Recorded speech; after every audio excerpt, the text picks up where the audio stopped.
what is planned to be a monthly series of devlogs chronicling the development of my new game, Grippy Golf.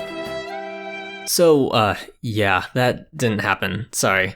You see, as I finished up my last devlog, I realized I was about to smack headfirst into one of game dev's biggest hurdles.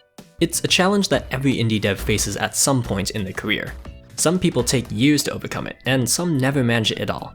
But with my time running out and my back to the wall, I steeled my heart and set out to do the impossible. It was time to finish my game. Okay, jokes aside, finishing a game is notoriously difficult. Go to any game dev community out there and you'll find all sorts of questions, complaints, and memes about it. So in today's Grippy Golf devlog, I'm going to walk you through my personal journey as I brought my game to the finish line. Along the way, we'll discuss why this problem is so common and so difficult, and what methods have worked for me to overcome it. Fair warning, a lot of the advice I'm going to give in this video isn't exactly what you'd call fun. In fact, it's pretty unfun. But that's also kind of the point. You'll see what I mean. First, let's set the stage. It's August 2023. The very core of my game is finished. It's a golf-themed, fast-paced platformer where you can boost yourself around and stick to objects in the world. It has somewhat functional online multiplayer, a smattering of experimental power-ups, some nice 3D models, and 7 gray-boxed levels. Not awful, but not a lot. You see, up until this point, I had been in what I call the prototyping phase of game development. This is the part of development where you're still trying to nail down exactly what the game you're making even is. You're just playing in a giant sandbox, jamming pieces together and seeing how they fit. There's very little structure, no clearly defined plan, and right now, that's a good thing. But as we'll see, that philosophy is more or less the exact opposite of what you need to finish a game. So the first step is to transition out of that phase and leave it behind. For me, this transition happened because I wanted to have the game out by the end of 2023. This brings us to my first major piece of advice. Set a deadline. The unbounded creativity and freedom of the prototyping phase can be very difficult to escape. After all, there's always more features you could add, new ideas you could try, on and on and on into infinity. You need some external force to break that cycle and keep you from relapsing, and a fixed due date can do just that. To be clear, in the real world, there is no such thing as an absolute immovable deadline. Just look at almost any public construction project, for example. But the stronger your deadline, the more it will force you to be disciplined. Conversely, every time you allow your deadline to move, it will have less power. So do your best to make it as rigid as possible. Ideally, share it on social media so that your players will hold you accountable. If that's too stressful, which is totally understandable, at least tell some friends or family members. It's worth mentioning here, I know many indie devs aren't doing this full time. I've been there too, coming home in the evenings, plopping down in front of the computer and trying to cram in a couple of hours of work before you fall asleep. If that's you, that's awesome, I believe in you, you've got this. But don't think that this advice doesn't apply to you, because it absolutely still does. If anything, it's even more important to hold on to whatever structure you can to keep you on track. Anyway, now you have a deadline, great. However, some scary due date off on the horizon isn't by itself very helpful. So the next step is to define how you're going to meet that deadline. You need a plan. To clarify, I don't mean just writing down a to-do list on a sticky note or in a Trello board. That by itself won't tell you anything about how to meet a distant deadline.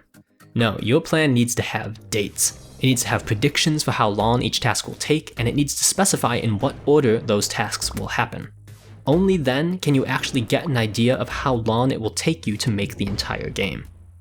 There's lots of tools out there for making this kind of plan, but my weapon of choice is something called a Gantt chart. It's effectively a graph that lays out tasks on the vertical axis and time on the horizontal axis. It's a powerful tool, but it is a lot to deal with, so your mileage may vary. I'd recommend using Gantt Project, which is both free and open source. Now, laying out this kind of high-level, long-term plan is not easy. Your estimates for how long each task will take will be inaccurate, and sometimes by hilariously large margins. But despite all of that, I still absolutely recommend it for two important reasons. The first reason is that it forces you to think about all the systems that are necessary for a finished game. Not just the gameplay, but the visual effects, the sound effects, the music, the HUD, the menus, the settings, the savings, the credits, the localization, the achievements, the store page, the marketing. There's a lot going on. For Grippy Golf, as an example, I was completely caught off guard by just how many menus I needed to create. Until I made my plan, a lot of the less obvious work had been invisible to me. I just hadn't really thought about it. Now, Some of you may be confused as to why I started with the deadline and then tried figuring out how long the game will take to make. Isn't that backwards? But that's not an accident. To see why, let's take a look at my initial plan for Grippy Golf. So here I've started with the single player levels. There are 9 worlds and each one contains a set of levels that needs to be grayboxed out and tested. Once that's done, I can fill in the level with actual assets to make everything look pretty. Multiplayer levels are after that and need to go through a similar process. Then there's all the incomplete power-ups and other interactables. Each of these needs a 3D model, visual and sound effects, and so on. Next, there's the models and level geometry for the various environments, then a ton of different menus and UI, then collectibles, then the music, then some various odds and ends, and lastly the final round of playtesting. Nice, that looks alright for a first pass. So with that all put together, it looks like my game will be done in November 2024. Uh-oh. This is the second reason that you should make a plan. You will discover that you do not have enough time. It's basically unavoidable. There's just something about our poor, overworked monkey brains that sucks at long-term planning. In response, you could push back your deadline, but I've already talked about why this isn't the best idea. So if you ever want to finish your game, you need to take the other path. Cut your scope. Lots of devs will tell you that you need to start small. Take your game idea and cut it in half. Then do it again, and again, and again, and one more time for good measure. There, now that's a game you might actually be able to make. However, this advice doesn't only apply to the start of development, but to the entire process. At some point, you will probably realize that your idea wasn't quite as small as you thought it was, or that over time you've added a bunch of new ideas and things have gotten out of hand. When that happens, you need to make some painful decisions. You need to take a long, honest look at your game, find its core, and cut away the parts that aren't as important. For Grippy Golf, the first thing to go was multiplayer. This one really hurt. I'd spent so long getting it to work, even making an entire devlog about it, and now I was just tossing it to the side. But it was the necessary choice, letting me get rid of not just the levels and playtesting, but also most of the unfinished power-ups and several of the more difficult menus. I consoled myself by promising that I would add it in an update someday down the line. And I will. I'm holding myself to that one. The other major change was that I decided to hire a composer rather than trying to do the music by myself. This was absolutely the correct decision. It saved me months of work, let me meet a pretty great guy, Ram99, they have a YouTube channel, go check them out. And the tracks are much better than anything I can produce.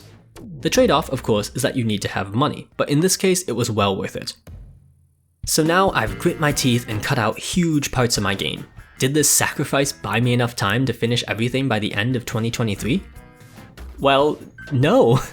Even with all that, I was still over the line by a couple months and ended up moving my deadline to the end of February 2024. That makes this a good time to bring up that yes, I've talked a lot about keeping your deadline as fixed as possible. But there are times when cutting scope is no longer realistic and you need to move the deadline instead. Just do your best to be honest with yourself about why you're moving the deadline. It's worth noting that I ended up going through this whole process again a few months later. It became clear that I had been too optimistic about how quickly I could churn out new levels, so I ended up cutting even more, trimming the number of single player worlds down from 9 to just 7, with that 7th world being just one optional level. Clearly, there's more for me to improve here as well. As I warned you at the beginning, this is all starting to sound pretty unfun, pretty pessimistic. Maybe you're someone working on their dream game, or maybe you're just doing this as a hobby, or maybe both. And here I am telling you to straighten up, make a 5-year plan, tear off half your game and throw it away. I can totally understand wanting to reject what I'm saying here. However, making a game, even a small one, is a huge undertaking. It's a project, and that means you will need to become a project manager to see it through. Yes, that will require sacrifices, but a small, complete game is worth infinitely more than a huge game that never actually exists. At the very least, it's worked for me. By setting myself a deadline and sticking to it as best I could, by laying out a detailed plan and seeing where it led, by hardening my heart and cutting off what I had to, I was able to release Grippy Golf on Steam. It hasn't exactly been a huge commercial success, but it exists and it's complete, and I am legitimately proud of creating it. And I'd like to think that's worth something. Hey there, thanks for watching. This video ended up kinda turning into Project Planning 101, but hopefully you still found it interesting. If you did, please like, subscribe, all that jazz. For those of you who finished a game in the past, do you agree with what I've said here? What advice would you give? Let me know down in the comments. Oh, and if Grippy Golf looked fun to you, please check it out on Steam, the link is in the description. And until next time, cheers!